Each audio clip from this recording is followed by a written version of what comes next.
नमस्कार, मैं हूं प्रशांत द्विवेदी। S7 के संवाद कार्यक्रम में आपका बहुत बहुत स्वागत है। आज हिंदी दिवस के मौके पर हमारे साथ में दिल्ली से लाइव जुड़ गए हैं राहुल देव जी, जो कि वरिष्ठ पत्रकार हैं। सर, बहुत बहुत स्वागत है आपका हमारे खास कार्यक्रम संवाद में।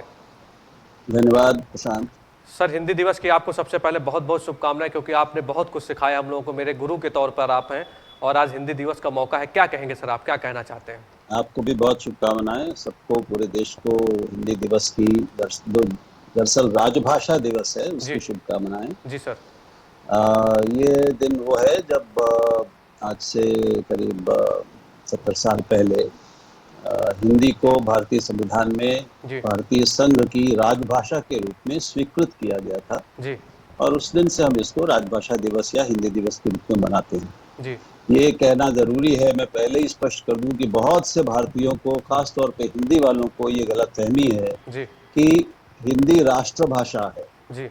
हिंदी राष्ट्रभाषा नहीं है, हिंदी राजभाषा है। दोनों में एक अंतर होता है। जी सर। ये कानूनी शब्द हैं, संवैधानिक शब्द हैं, इसलिए इनका इस्तेमाल सावधानी से करना चाहिए। जी।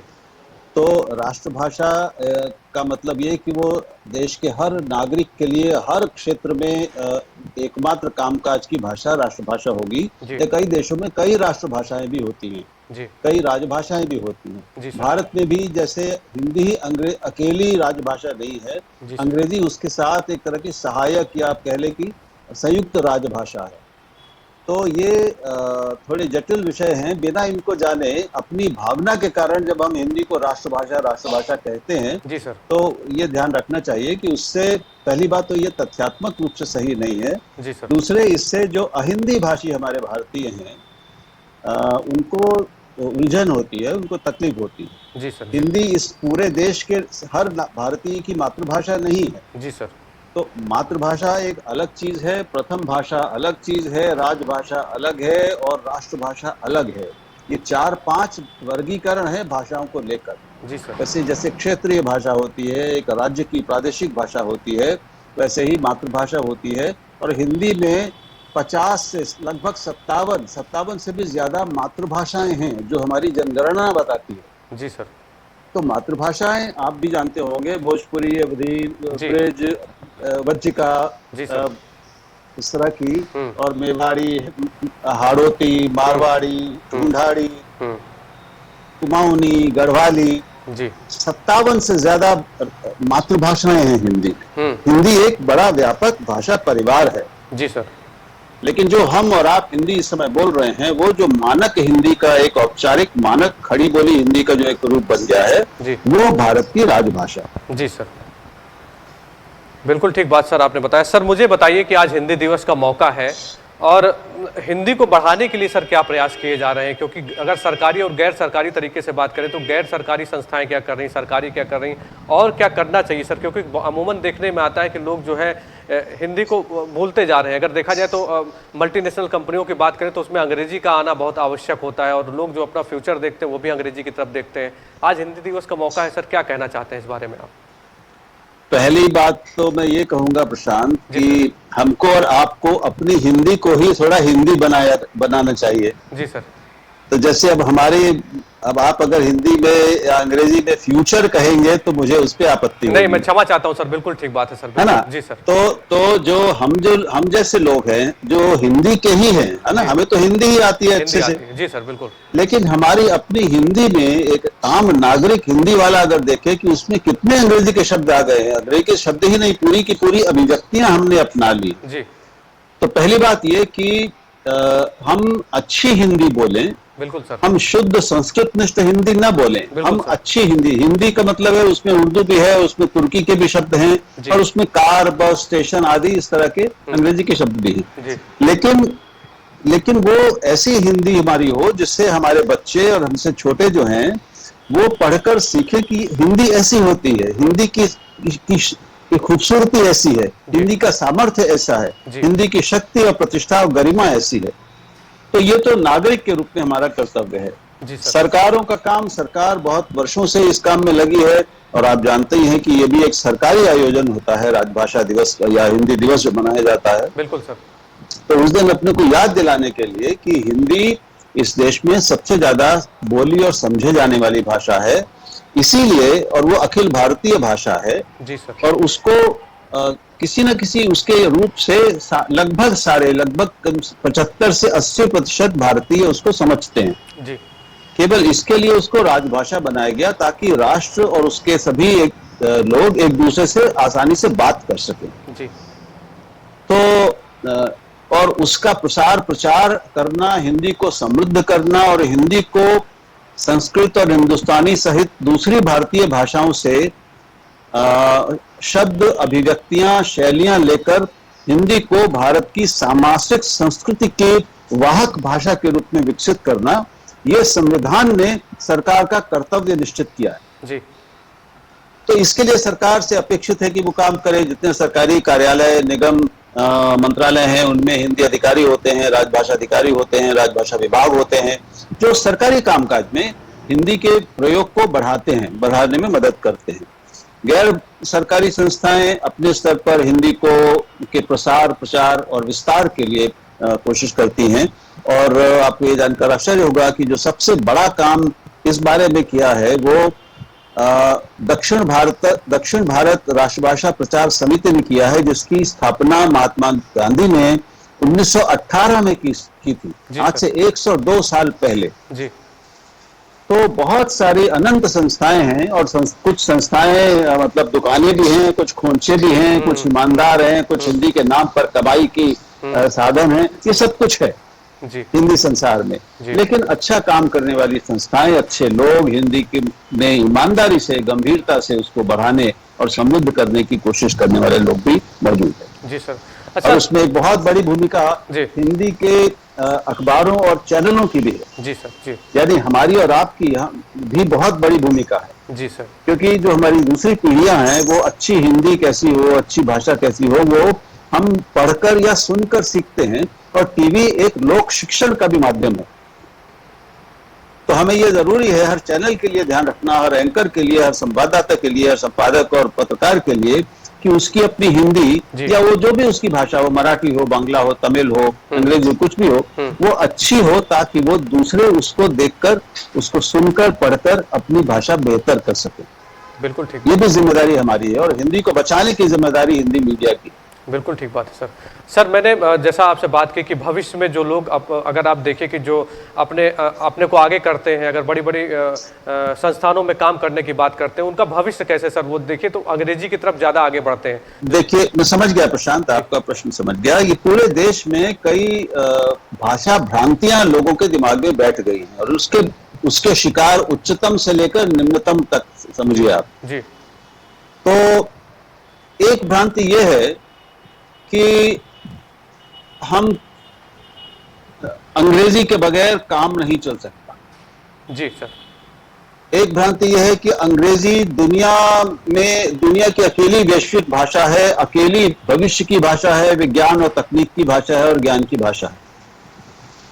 अंग्रेजी राष्ट्रभाषा वाले देश दुनिया में लगभग 75 हैं जी। लेकिन जो अंग्रेजी के ही देश हैं, और जो दुनिया के 20 अमीर देशों की सूची बनाई जाती है उसमें केवल 5 देश अंग्रेजी भाषी हैं। बाकी रूस, जापान, कोरिया, जर्मनी, पूरा यूरोप, फ्रांस, जी सर, आप जितने भी, स्पेन, ये इनको देखेंगे अपनी अपनी भाषाओं में सब कुछ करते हैं। भारत के लिए अंग्रेजी एक उपयोगी भाषा है, व्यक्ति के रूप में, हमारे आपके लिए भी और देश के रूप में भी, क्योंकि अंग्रेजी अब एक वैश्विक भाषा हो गई है सबसे बड़ी, इसमें कोई शक नहीं। भ्रांति यह है कि हम समझते हैं कि अगर हम अंग्रेजी को सीखना चाहते हैं तो हमें हिंदी को छोड़ना पड़ेगा या हिंदी पर ध्यान कम देना पड़ेगा और हिंदी अंग्रेजी सीखने में बाधक है। जी सर, ये एकदम मूर्खता है और भ्रांति है। जो वैश्विक शोध है वो ये बताती है कि कोई भी बच्चा और व्यक्ति जिसने अपनी मातृभाषा में बुनियादी पढ़ाई की है, प्राथमिक शिक्षा की, वो दूसरी भाषाएं भी बेहतर सीखता है उन बच्चों की तुलना में जो अपनी देशज घर की भाषा, मातृभाषा छोड़कर दूसरी भाषाओं में पढ़ाए जाते हैं। जी।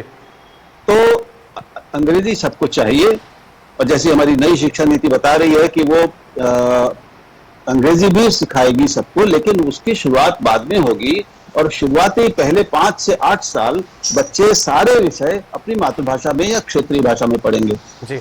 और इसके बाद अंग्रेजी अपने आप आएगी ही आएगी। तो अपनी हिंदी को छोड़ना जरूरी नहीं है अंग्रेजी सीखने के लिए। जी दरअसल आपकी हिंदी जितनी अच्छी होगी उतनी ही अच्छी अंग्रेजी आप सीख पाएंगे। जी, बिल्कुल बिल्कुल, ये समझना बहुत जरूरी है। बिल्कुल ठीक बात है। अच्छा सर, देखिए एक मन में एक बात तो रहती है, एक टीस रहती है। अगर आप देखिए तो अभी आपने कहा कि हिंदी दिवस में बहुत सारे कार्यक्रमों का आयोजन किया जाता है, सरकारी गैर सरकारी संस्था भी इस कार्यक्रम का आयोजन करती है, लेकिन सर इसको कोई आगे तक लेके नहीं चलता। मैंने आपसे बहुत कुछ सीखा, देखता था मैं लगातार आपके कार्यक्रमों में। मैं दिल्ली में जब जाता था मैं, तो हिंदी दिवस के अवसर पर आप बहुत सारे कार्यक्रम भी करते थे, तो बहुत कुछ सीखने के लिए आपसे मिला मुझे। जैसे आपने कहा कि फ्यूचर की बात मैंने कही, आप मुझे इसी तरह बताते थे कि छोटी छोटी जो हम लोग रोजमर्रा में जो बातचीत करते हैं उसमें कहीं ना कहीं अंग्रेजी का उपयोग जरूर लेके आ जाते हैं। तो मन में सर एक टीस रहती है कि एक दिन मनाया हिंदी दिवस और उसके बाद क्या भूल गए? कैसे चलेगा सर? ये तो हमारे ऊपर है, हम क्यों भूलते? भूलता कौन है? सरकार तो नहीं भूल रही है। सरकार आपसे नहीं कह रही कि आप एक ही दिन मनाइए जी। और ये तो सरकार का कार्यक्रम है, इसमें ये गैर सरकारी लोगों के लिए उस तरह से नहीं है जी। तो हिंदी हम दिन रात बोलते हैं, जिसमें हमने जन्म लिया जी।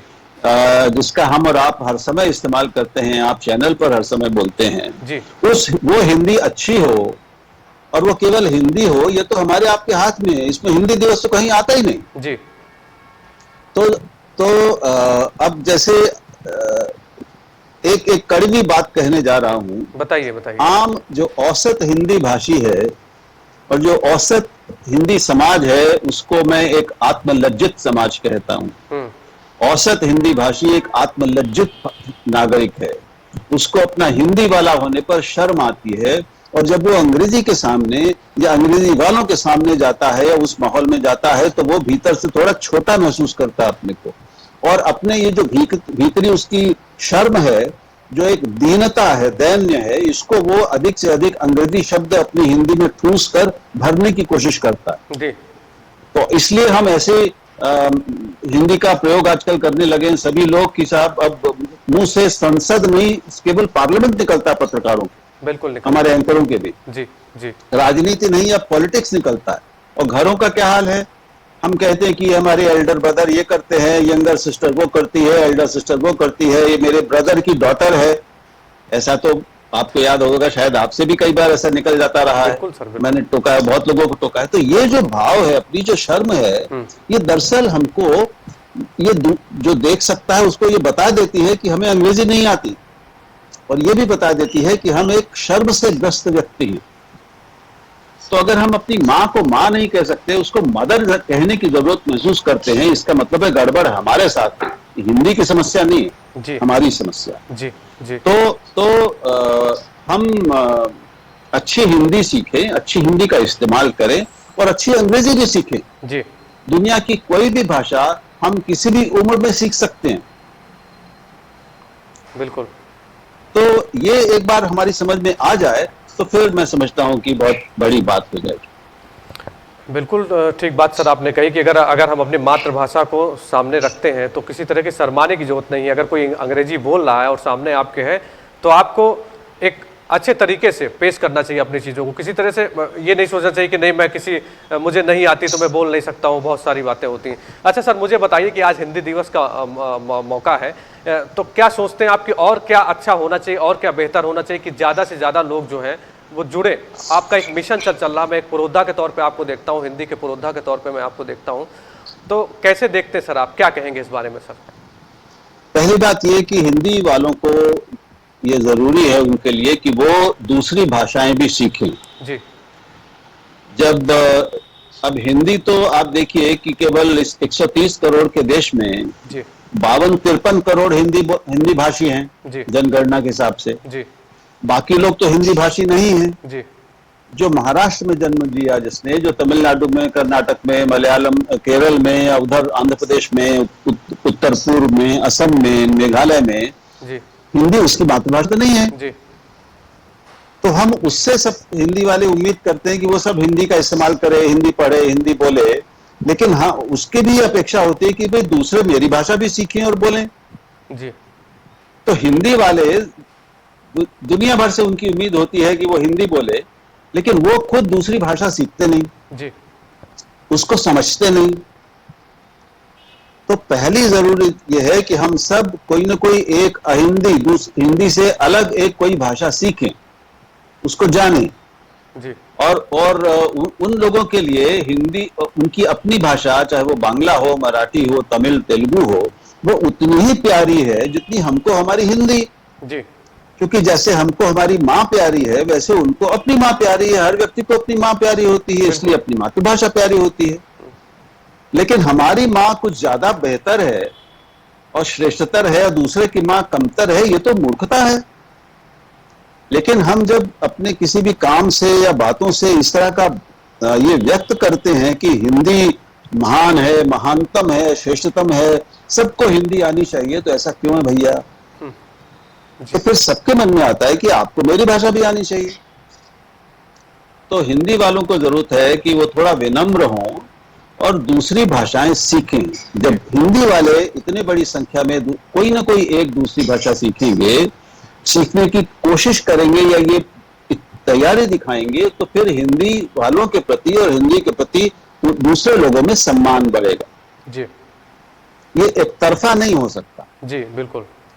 दूसरी बात, जैसे मैंने कई भाषा भ्रांतियां हैं, उनको दूर करने की जरूरत है। हिंदी को ये कहना चाहिए कि सब अपनी अपनी मातृभाषाओं या प्रादेशिक भाषाओं में अधिक से अधिक काम करें। हिंदी को दूसरी या तीसरी भाषा के रूप में रखें।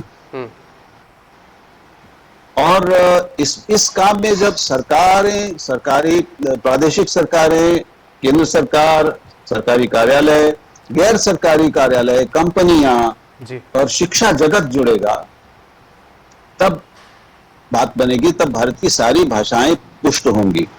अकेली हिंदी भारत की भाषा अकेली भाषा नहीं, भारत की सारी भाषाएं मिलकर भारत का निर्माण करती जी। और अकेली हिंदी अपने को न बचा सकती है न बढ़ा सकती है, जब तक भारत की सारी भाषाओं के साथ वो खड़ी नहीं होती। जी बिल्कुल।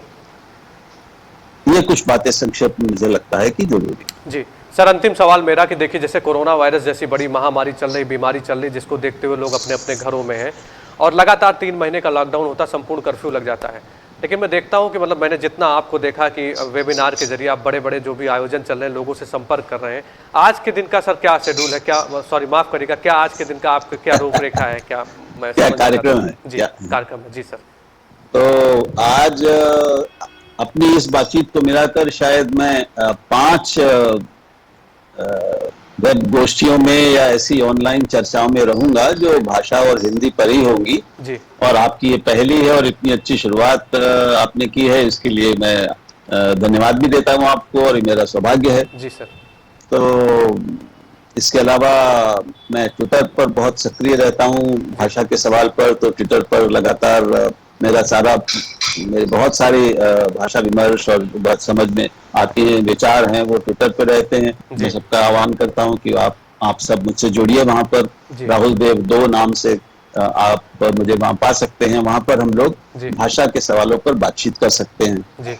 और भी बहुत सारे लोग हैं जो हिंदी और अपनी भाषाओं को बढ़ाने के लिए काम कर रहे हैं, उन सब से हम जुड़ें।